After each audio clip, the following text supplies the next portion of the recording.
Salve família, estamos diretamente da minha residência. Depois de um longo e tenebroso tempo, voltamos a gravar uns vídeos. Tivemos alguns problemas, mas já estamos resolvidos. Espero que vocês aprendam com a nossa aula e na volta às aulas nós estivemos afiados para continuar os nossos conteúdos.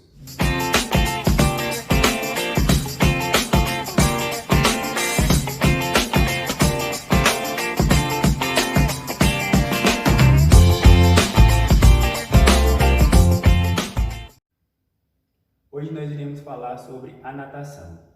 A natação é um dos conteúdos que compõem a unidade temática esporte de marca, sendo classificada dentro da BNCC como conteúdo do sexto e do sétimo ano. Mas o que são esportes de marca? Será que é o esporte da Nike, o esporte da Adidas, da Under Armour? Não. O esporte de marca são aqueles esportes onde o resultado é aferido a partir do tempo, da distância ou do peso. Uma das características mais destacadas nos esportes de marca é a quebra de recordes. Muitas vezes a superação desses recordes, dessas marcas anteriores, são muito mais importantes do que a competição inteira.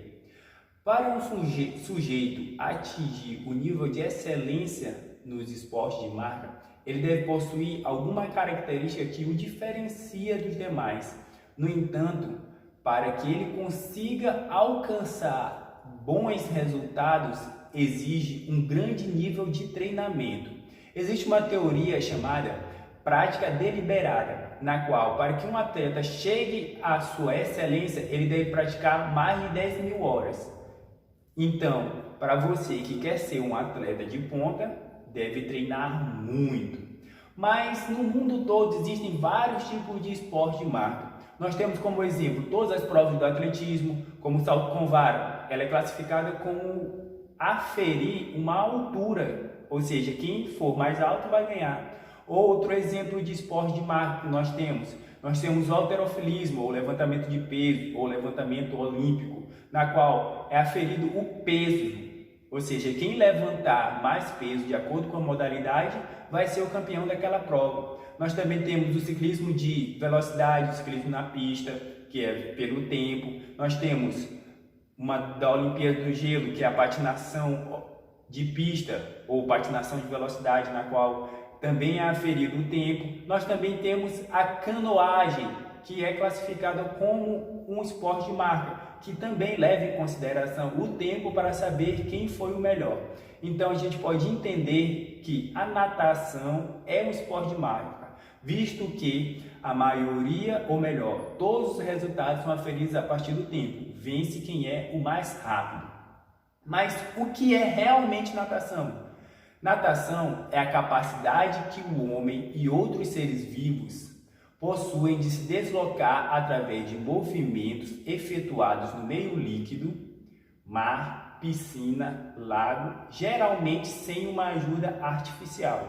Ou seja, todos os movimentos que o homem faz no meio líquido sem uma ajuda, sem algum implemento, pode ser colocado como natação. Não é só o homem, assim como os outros animais também têm a capacidade de nadar.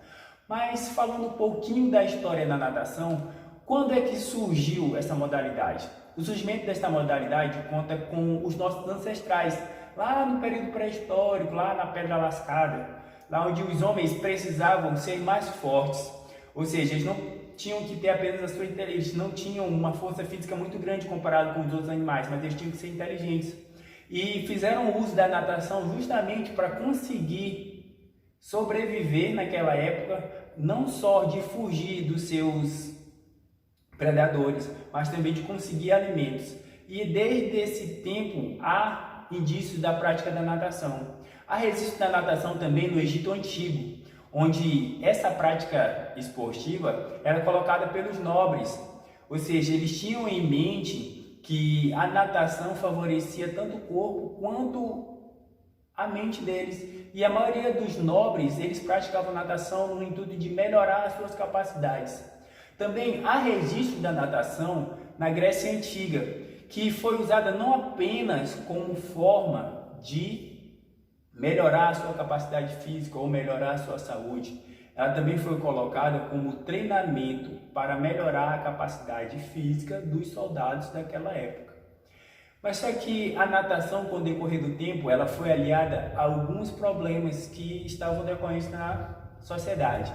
As pessoas começaram a acreditar que, como estavam proliferando algumas doenças vindo da água, eles entendiam que a prática da natação não era algo bom, porque se a pessoa nadasse, provavelmente ele ficaria doente. Então eles começaram a excluir a natação de uma certa forma, porque acreditavam que, poxa, a pessoa tal nadou, pegou doença, então a natação não pode mais acontecer porque vai causar doença nas pessoas.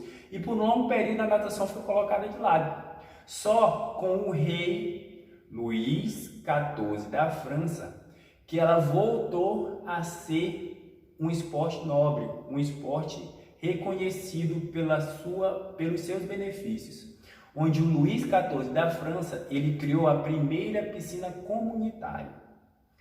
Com isso a gente pode perceber que não é possível determinar uma data fixa para a natação. A natação surgiu em tal período, mas a gente pode perceber que ela vem permeando a sociedade por um longo período, desde o nosso início até os dias de hoje. Mas a natação como esporte só ganhou força no início do século XIX e foi na Inglaterra, onde em 1837 a natação foi organizada como competição pela primeira vez, quando foi fundada a Sociedade Britânica de Natação. Aí vocês podem me perguntar, professor, então foi a Inglaterra que criou a natação esporte? Não, não foi a Inglaterra. A Inglaterra foi responsável por organizar as competições como acontece hoje. Vai ter tantos metros, vão ser disputadas na tal modalidade, a gente tem que saber quem irá participar. Então a Inglaterra, assim como aconteceu no caso do futebol, ela não criou a modalidade, ela organizou a modalidade.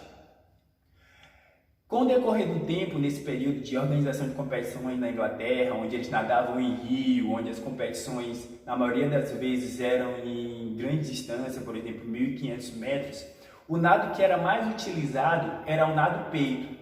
E os nadadores quase todos utilizavam apenas aquela técnica de nado peito, nado peito, nado peito. Competição em natação, nado peito. Competição, nado peito. Com o decorrer do tempo foram surgindo outros estilos de nado. Uma coisa característica que a gente pode dizer é que em 1870, John Arthur Trudgeon, se tiver errado a pronúncia, peço perdão, viajou para a América do Sul e observou um estilo de se nadar alternativo.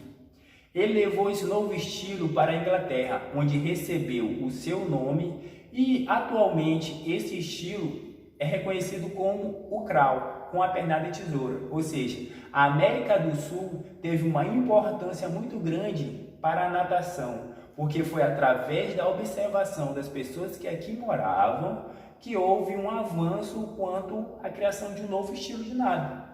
Mas continuando um pouco sobre a história da natação, nós iremos chegar à natação no Brasil. Como se deu a natação no Brasil?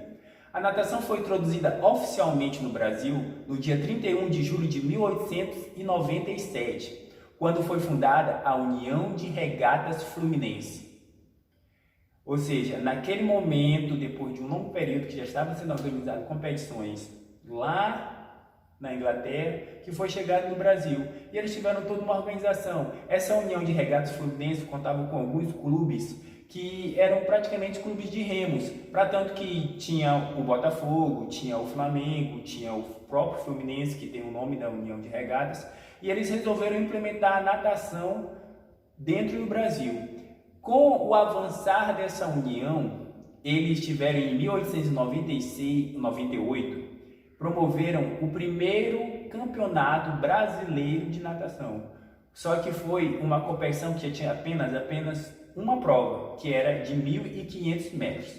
Com o avançar do tempo da organização, em 1913, o Campeonato Brasileiro passou a ser promovido pela Federação Brasileira de Sociedades do Remo, que ficava sediada em Botafogo.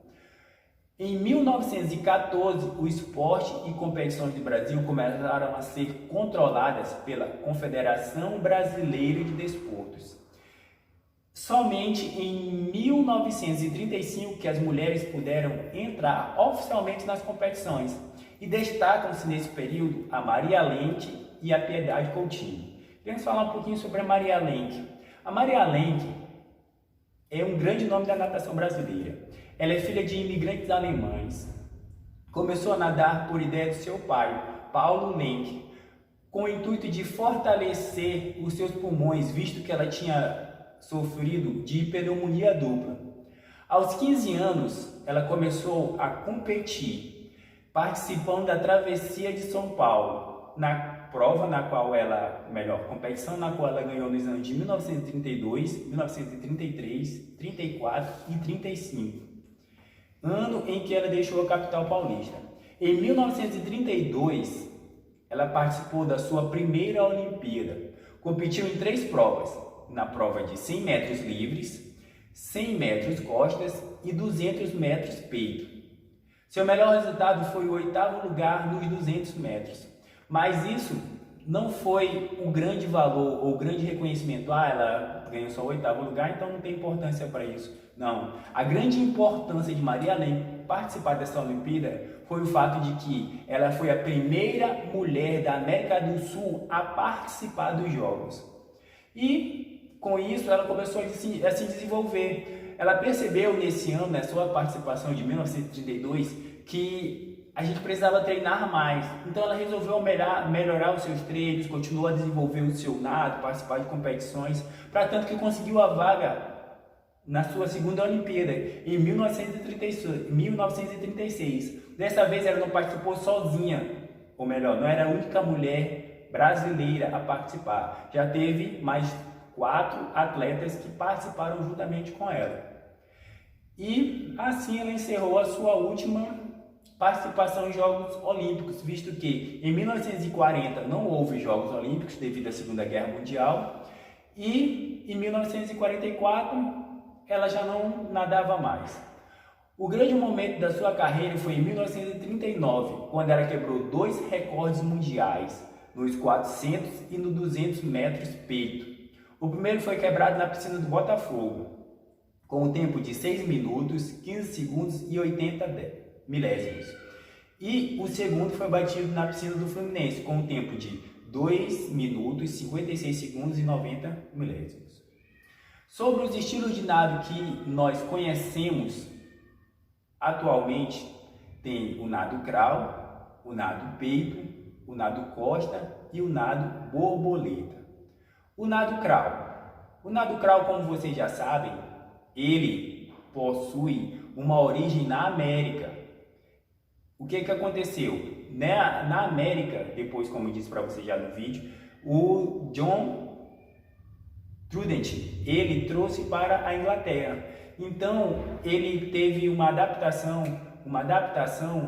do nado, tendo outras alternativas, outras influências. Quando o nado chegou lá, ele foi influenciado pelo australiano Richard Calvin, que implementaram a passada, ou melhor, a pernada tesoura, o que facilitou o nado, aumentando a sua propulsão, para tanto que o nado crawl hoje é o nado mais rápido dentro das provas de natação.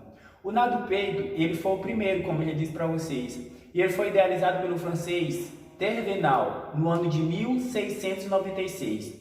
Também nós temos o nado costa, que foi elaborado por um italiano chamado Bernardi, no ano de 1794. E o nado borboleta foi o último nado, que ele é uma espécie de nado modificado do nado peito.